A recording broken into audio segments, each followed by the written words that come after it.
जय हिंद दोस्तों, मैं संतोष त्रिपाठी आपका अपने इस चैनल पर बहुत बहुत स्वागत करता हूं। आइए संविधान पढ़ने के क्रम में हम लोग भाग 4 देख रहे हैं, राज्य के नीति निर्देशक तत्व। कल हम लोगों ने कुछ चीज़ें देख ली थी और वहां पे हमने देखा था कि कैसे जो राज्य के नीति निर्देशक तत्व हैं, इनको DPSP भी बोला जाता है, direct principle of state policy. इन सब के बारे में हम लोगों ने कल चर्चा कर ली थी। DPSP direct principle of state policy, इसके बारे में हम लोगों ने कल चर्चा कर ली थी कि कैसे जो हमारे संविधान में इसे शामिल किया गया है वो कहाँ से लिया गया है, तो आयरलैंड के संविधान से लिया गया है। कहाँ से कहाँ तक इसका संविधान में प्रावधान किया गया है, तो अनुच्छेद 36 से लेकर 51 तक। वास्तव में 36 और 37 में राज्यों की परिभाषा दी गई, 36 में राज्यों की परिभाषा दी गई है और 37 में जो है इसके बारे में ये प्रावधान किया गया है कि इसमें इंटरफेयर न्यायपालिका का नहीं होगा। इन सब के बारे में चर्चा हुई। 37 से लेके 51 तक मेन प्रावधान इसमें किए गए हैं, लेकिन हम लोग देखेंगे कि कैसे 36 से 51 तक नीति निर्देशक तत्व के बारे में चर्चा की गई संविधान में और इसे आयरलैंड के संविधान से लिया गया है। और ये जो प्रावधान है संविधान में जब लागू किया गया तो कुछ बाद में संशोधन करके इसमें जोड़े गए। जैसे 42वें संविधान संशोधन के द्वारा कुछ चीज़ें जोड़ी गई। उसके बाद फिर 86वें संविधान संशोधन के द्वारा जो आर्टिकल 45 में शिक्षा के लिए जो व्यवस्था थी उसमें कुछ संशोधन किया गया। उसके बाद फिर 97वां संविधान संशोधन 2011 के द्वारा कुछ चीज़ें जोड़ी गई। अलग अलग समयों पे इसमें कुछ संशोधन किए गए। वो सब के बारे में हम लोगों ने कल पिछले वीडियो में देख लिया था। आज हम लोगों को देखना है 45 तक हमने देख लिया था और आज जो 46 अनुच्छेद 46 है उसके बारे में हम लोग चर्चा करेंगे और क्रम से देखते चलेंगे। 46 में क्या है, 47 में, 48 में, 49, 50 और 51 तक इतनी चीज़ें हम लोग आज देखेंगे। और ये देखा जाएगा कि इसमें जो गांधीवादी विचारधारा से प्रेरित कुछ अनुच्छेद हैं उसके बारे में कई बार एग्जाम में पूछा गया है कि गांधीवादी विचारधारा से कौन सा अनुच्छेद प्रेरित है। और अधिकतर जो पूछा गया है वो अनुच्छेद 40 को पूछा गया है, जिसमें पंचायतों के गठन की बात की गई। तो चलिए हम लोग एक एक अनुच्छेद को देखते हैं। अनुच्छेद 46 में क्या है, तो बताया गया है कि इसमें SC ST के लिए कुछ प्रावधान किए गए हैं कि इनके उत्थान के लिए राज्य सरकार कुछ ऐसा प्रावधान बनाएगी कि जिससे इनका विकास हो सके। और क्या है, 47 में क्या है, पोषाहार और मद्य निषेध की बात की गई है कि राज्य जब नियम कानून बनाए, जब विधान बनाए, तो इन तत्वों के बारे में विशेष ध्यान दें कि कौन कौन से तत्व जो इसमें शामिल किए गए हैं उन्हीं के आधार पे नियम कानून बनाए। और सरकारों ने, पिछली सरकारों ने ऐसा नियम कानून बनाया भी है, वर्तमान सरकार भी उसके लिए प्रयास कर रही है। आपने देखा होगा कि जो आरक्षण का प्रावधान है, पहले जो OBC के लिए आरक्षण की व्यवस्था की गई, उसके बाद जो सामान्य वर्ग के लोग थे EWS का प्रावधान किया गया संविधान संशोधन करके। तो वो सब चीज़ें इसी में हम लोग देखेंगे। तो ये 47 कहता है पोषाहार और मद्य निषेध। इसका क्या मतलब है कि आपने देखा होगा कि सरकार जो है पोषण पे ज़्यादा ध्यान देती है और कुपोषण की स्थिति ना पैदा हो, बच्चे जो है कुपोषित ना हों, उनके लिए पोषाहार की व्यवस्था कौन करेगी, तो सरकार करेगी। आपने देखा होगा कि आपके गांव में राशन वगैरह की जो व्यवस्था है और छोटे बच्चों को विद्यालय में खाने पीने की जो व्यवस्था है वो सब कहाँ है, तो आर्टिकल 47 में है, अनुच्छेद 47 में है पोषाहार। और ये मद्य निषेध की बात क्या की गई है कि राज्य जो है जो नशीली दवाइयाँ हैं और शराब है या तो फिर इंजेक्शन वगैरह है, उन सब से जो नागरिक हैं उनको दूर रखने का प्रयास करेगी और इसको सिर्फ मेडिकल के रूप में यूज़ किया जाएगा, अदरवाइज़ यूज़ नहीं किया जाएगा। अब आपका सवाल होगा कि गांव में तो और शहरों में, बड़े बड़े शहरों में बड़ी मात्रा में जो है चीज़ें बिकती हैं, तो उसके लिए दरअसल इससे बड़ा रेवेन्यू आता है, सरकार को बड़ा फ़ायदा होता है, इस वजह से इस पर कंट्रोल नहीं किया गया है। लेकिन कुछ राज्यों में इसका प्रावधान किया गया है, जैसे गुजरात में है तो दारूबंद हो गया है और बिहार में है। बिहार सरकार ने, हमने पिछले वीडियो में भी देखा था, तो बिहार की सरकार ने भी इसके लिए प्रावधान बनाए हैं। ये सब करने के लिए बड़ी इच्छा शक्ति होनी चाहिए, आसान नहीं होता है। तो जिन लोगों के पास इच्छा शक्ति है वो लोग प्रयास करते हैं और अच्छे से काम करते हैं। संविधान सभा के लोगों ने यही सब तो करने के लिए, देखिए संविधान जो है सिर्फ एक पुस्तक नहीं है। अगर आप अच्छे से पढ़ेंगे उसको तो आपके आसपास की जो सारी चीज़ें हो रही हैं उसमें प्रावधान किए गए हैं तो आपको समझ में आएंगे। तो हमने देख लिया 47 में कैसे मदिरापान के लिए निषेध किया गया है, पोषाहार की व्यवस्था करेगी सरकार। और 48 में क्या है, कृषि एवं पशुपालन। सरकारें जो है कृषि को बढ़ावा देने के लिए नए नए टेक्नोलॉजी का प्रयोग करके नए नए बीजों को जो है बना करके मार्केट में लाया जाए और कृषि को जो है बढ़ावा मिले, इसकी वजह से ये प्रावधान किए गए हैं कि राज्य ऐसा नियम कानून बनाएगी। और आपने देखा होगा कि वर्तमान सरकार किसानों की जो आय है उसको दुगनी करने का प्रयास कर रही है।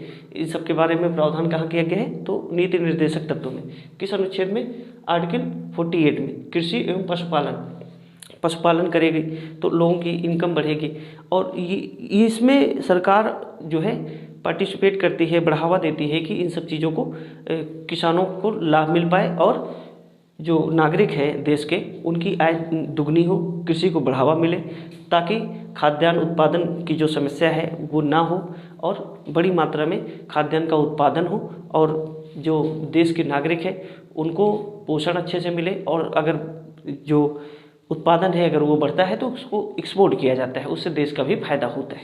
यही बात करता है 48 कृषि एवं पशुपालन।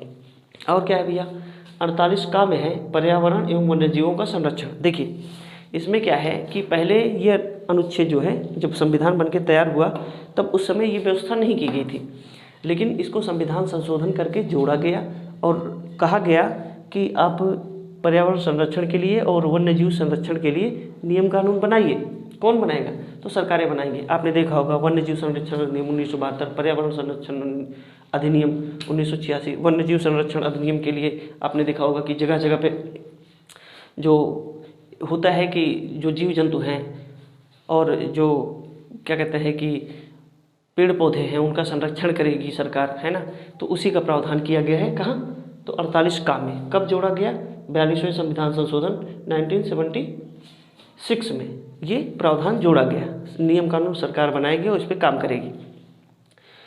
और वन्य जीवों के संरक्षण के लिए आपने देखा होगा नेशनल पार्क वगैरह बनते हैं, है ना, अभ्यारण्य वगैरह बनते हैं। तो ये ऐसे नहीं बन रहे हैं, ये है बनाएगी है व्यवस्था इसमें संविधान में, सरकारें तब उस पर काम कर रही हैं। और इन्हीं नीतियों, ये जो नीतियाँ बनाएंगी किसके आधार पे, इन्हीं तत्वों को देख के सरकार अधिनियम वगैरह बनाएगी और उस पर काम करेगी।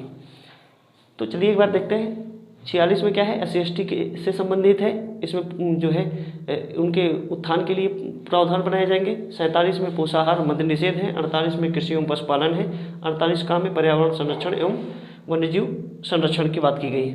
पूछा जाएगा एग्जाम में कैसे, 4 ऑप्शन देगा कि पर्यावरण संरक्षण या फिर वन्यजीव संरक्षण किस अधिनियम किस आर्टिकल में है, तो आप बताएंगे 48 का में।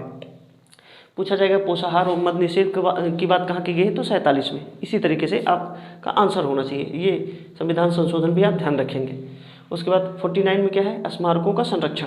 स्मारकों का संरक्षण इसका क्या मतलब है भैया, जो इमारतें हैं पुरानी, जो हमारी संस्कृति सभ्यता के द्योतक हैं, जिनको प्राचीन समय में बनाया गया था, उनके संरक्षण की बात करती है।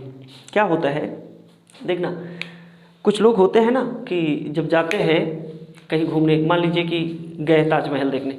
अब ताजमहल देखने जब गया है लाल, तो वहाँ जाएगा और दीवार पे वहाँ की ऐसे खोदेगा। एक तरफ कान फोन लगाया है और दूसरी तरफ ऐसे वहाँ गिट्टक से अथवा किसी ठोस वस्तु से यहाँ खुरचेगा और फोन लगाएगा, कहेगा कि पता है आपको हम क्या कर रहे हैं, तो उधर से आवाज़ आएगी क्या कर रहे हो, तो ये कहेगा कि तुम्हारा नाम लिख रहे हैं। बताइए, ये जो स्मारकें हैं किसी की जागीर है, वहाँ जाके खुदाई कर रहे हो तुम। अरे वो अलग बात है कि तुम बताओ कि हाँ हम यहाँ गए हैं, क्या ज़रूरत है नुकसान पहुँचाने की। जो हमारे प्राचीन लोगों ने बनाया है जिन चीज़ों को, उनका संरक्षण करना चाहिए और सरकार उस पर काम करती है। आपने देखा होगा लाल किला का संरक्षण हो रहा है और ताजमहल का संरक्षण हो रहा है, और जो मंदिर है जैसे विश्वनाथ, काशी विश्वनाथ मंदिर हो गए, इन सब का संरक्षण करेगी कौन, जो है सरकार। किस आर्टिकल के थ्रू, 49। इतनी बात आप ध्यान रखेंगे। न्यायपालिका का कार्यपालिका से पृथककरण, न्यायपालिका का कार्यपालिका से पृथककरण, इसको याद कैसे करेंगे, 50-50 याद रख लीजिए कि न्यायपालिका और कार्यपालिका का पृथककरण किया गया है। अनुच्छेद किस में है, 50 में। कई बार एग्जाम में पूछा गया है ये अनुच्छेद, ये भी एग्जाम में पूछा गया है 2-3 बार, इम्पॉर्टेंट है ये भी। इसमें लगभग जो है हर एग्जाम में पूछे गए हैं लगभग अनुच्छेदों, किसी को छोड़ ही नहीं सकते। और क्या है भैया, 51 में क्या है, अंतर्राष्ट्रीय संबंध। अंतर्राष्ट्रीय संबंध इसका क्या मतलब है, राज्य सरकारें अथवा तो कोई बॉडीज़ जो है ऐसी कोई क्रियाकलाप नहीं करेगी जिससे अंतर्राष्ट्रीय संबंध जो है वो खराब हो, अंतर्राष्ट्रीय संबंध खराब हो। और क्या कह सकते हैं कि जो पिछली जो संधियां हुई हैं उससे उनके ऊपर गलत प्रभाव पड़े, ऐसा कोई कृत्य नहीं किया जाएगा। उसके बारे में ये चीज़ें बताई गई हैं। आर्टिकल 51 में क्या है पूछा जाएगा तो आप बताएंगे अंतर्राष्ट्रीय संबंधों के बारे में चर्चा की गई है। इतनी बातें अनुच्छेद से याद रखनी है। 36 से लेकर 51 तक राज्य के नीति निर्देशक तत्व हैं, उसके बारे में हमने सारे आर्टिकल देख लिए। एक क्वेश्चन पूछा जाता है कि इनमें से जो अनुच्छेद हैं वो गांधीवादी विचारधारा से कौन से प्रेरित है और समाजवादी विचारधारा से कौन से प्रेरित है, तो उन सबसे एक आध क्वेश्चन एक आध बार पूछ लिया गया है एग्जाम में। तो मुख्यतः गांधी जी के बारे में पूछा गया है कि गांधी जी से संबंधित कौन सा अनुच्छेद है। आपने देखा होगा कि गांधी जी पंचायती राज व्यवस्था के फेवर में काफ़ी ज़्यादा थे और कुटीर उद्योगों के बढ़ावे के लिए भी काफ़ी आगे रहते थे कि हाँ कुटीर उद्योगों की स्थापना की जाए, है ना, ताकि गांव के लोगों को रोजगार मिल सके। तो एग्जाम में एक दो बार पूछा गया है कि गांधीवादी विचारधारा से कौन से अनुच्छेद प्रेरित है, तो आपका आंसर होगा कि अनुच्छेद 40 बहुत इंपॉर्टेंट है, अनुच्छेद 40। उसके बाद अनुच्छेद 43 भी, 46, 47 और 48। और अगर इसमें सबसे ज़्यादा इंपॉर्टेंट पूछा जाए तो ये अनुच्छेद 40 को याद रखिएगा, पंचायतों का गठन इसमें किया गया। एक अनुच्छेद और पूछा गया है, एक क्वेश्चन एक बार पूछा गया है कि किस केस में, चूँकि सुप्रीम कोर्ट के पास या हाई कोर्ट के पास कई बार ऐसे केसेस आते हैं इन सब के मामले में, तो पूछा गया है कि कौन से केस में फंडामेंटल राइट्स और डीपीएसपी को एकदम पैरेलल माना गया है, समान माना गया है। तो आपने देखा होगा कि जो है केशवानंद भारती बनाम केरल राज्य के बारे में और भी जो वाद आए हैं उसमें फंडामेंटल राइट्स को ज़्यादा महत्व दिया गया है सुप्रीम कोर्ट के द्वारा, और कहा गया है कि फंडामेंटल राइट्स बड़ा है किससे, राज्य के नीति निर्देशक तत्व से। लेकिन पूछा जाएगा एग्जाम में कि किस वाद में जो फंडामेंटल राइट्स है और डीपीएसपी है इसको समान रखा गया है, तो आप बताएंगे कि मिनर्वा मिल्स केस आया है 1980 में, मिनर्वा मिल्स केस 1980 में, और उन्नी कृष्णन केस आया है, ये उन्नी कृष्णन केस कब आया भैया?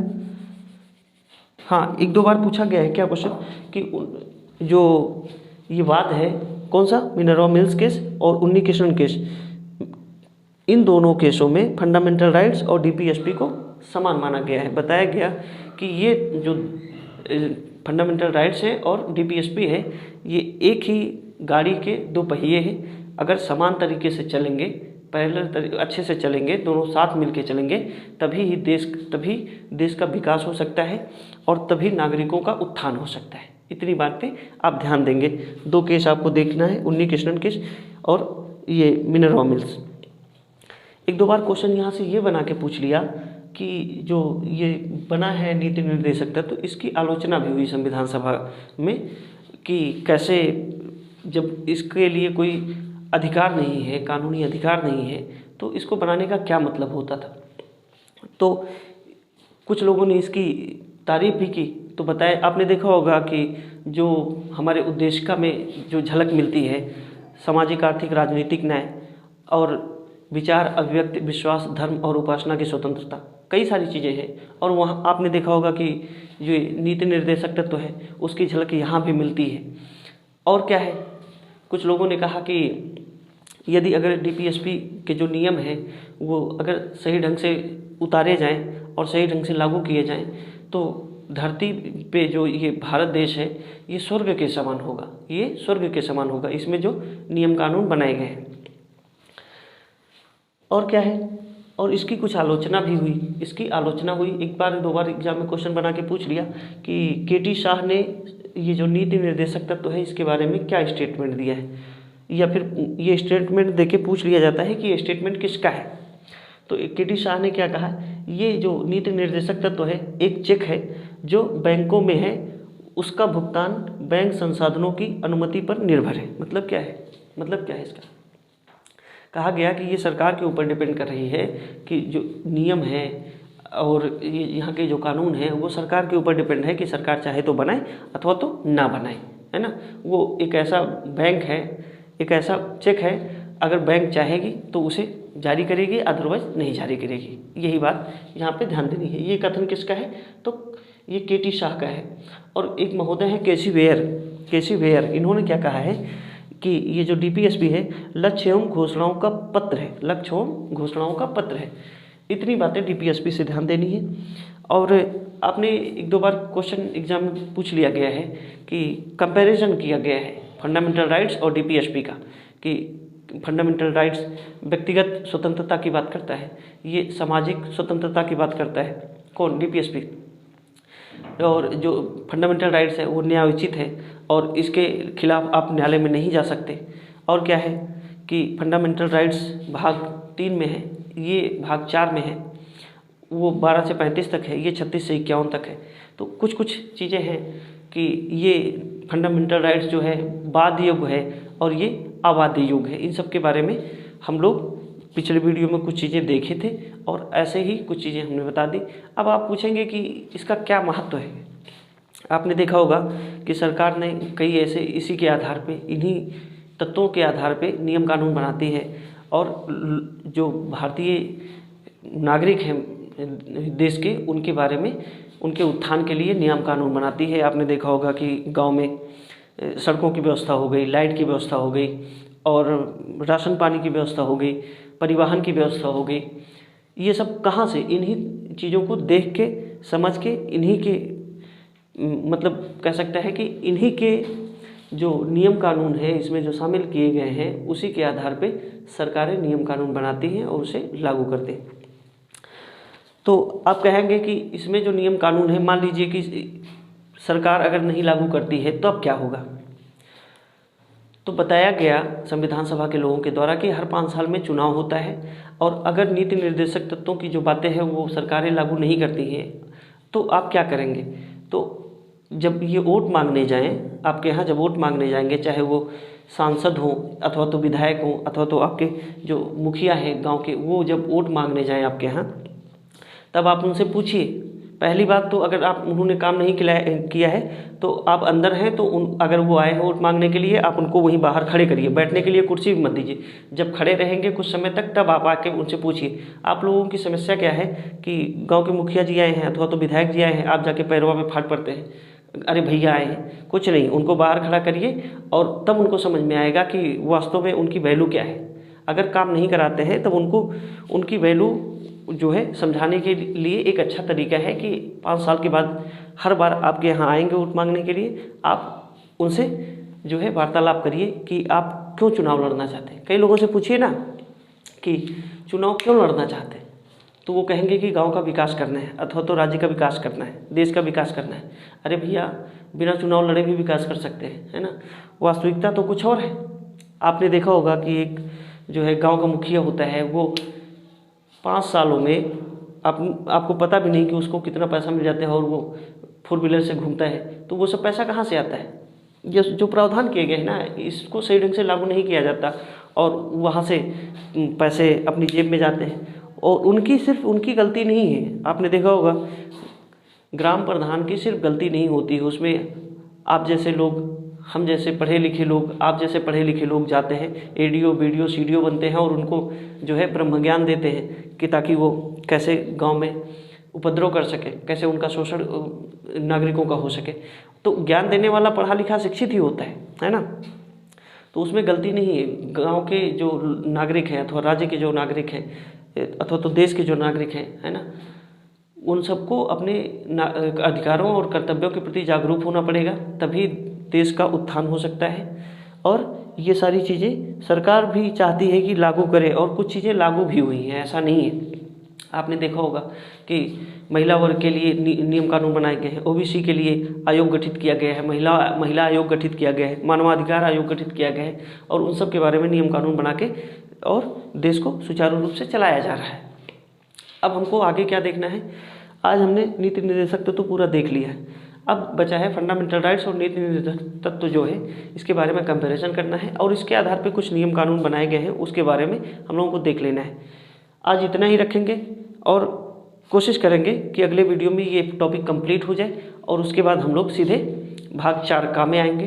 भाग 4 का में क्या है? मौलिक कर्तव्य, उसके बारे में हम लोग देखेंगे।